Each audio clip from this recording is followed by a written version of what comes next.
The man I would like to be Speaker of the House is Hakeem Jeffries. And as we flail about with GOP leadership, and we have Jim Jeffries, Jim Jordan, sorry, Jim Jeffries is a comedian. We have Jim Jordan being the nominee, who is 100 votes short, and in 16 years has never drafted a bill that has been signed by a president. That is 8 terms in Congress.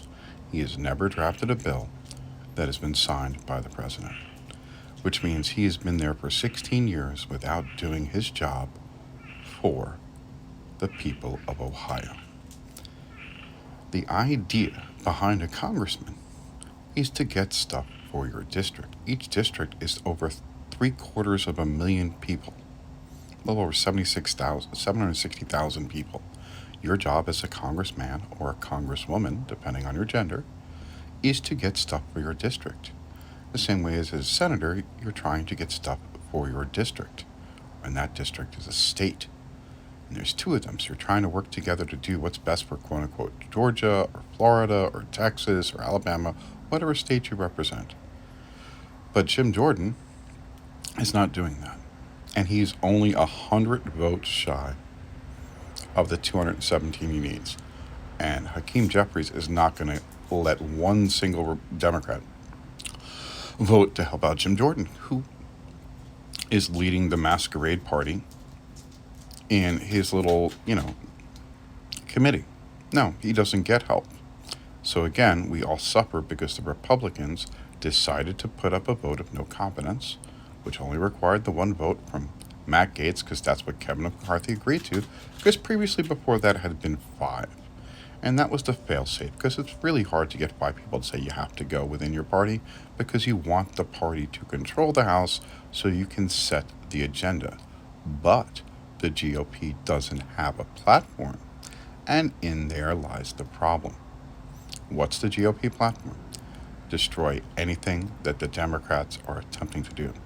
Well, that's not policy, that's reactionary.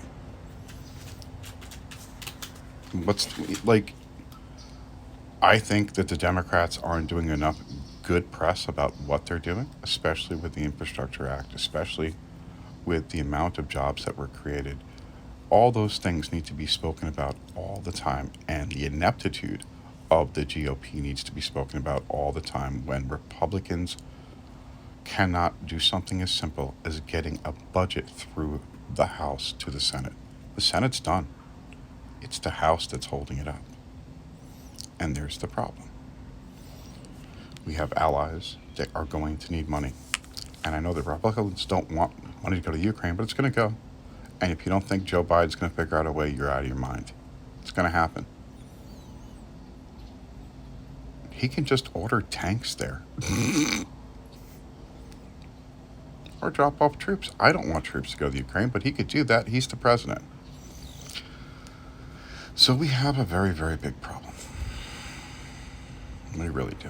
And the GOP is a fundamental part of it. It's pretty much the problem. When you attack people's ability to vote, ability to control their body, their ability to marry and love whoever they like, you're not helping out Americans. You're retarding our society. And I mean that in the true sense of the word, bringing it back. For your children, for women in your life, for democracy as you know it, please vote true and vote blue.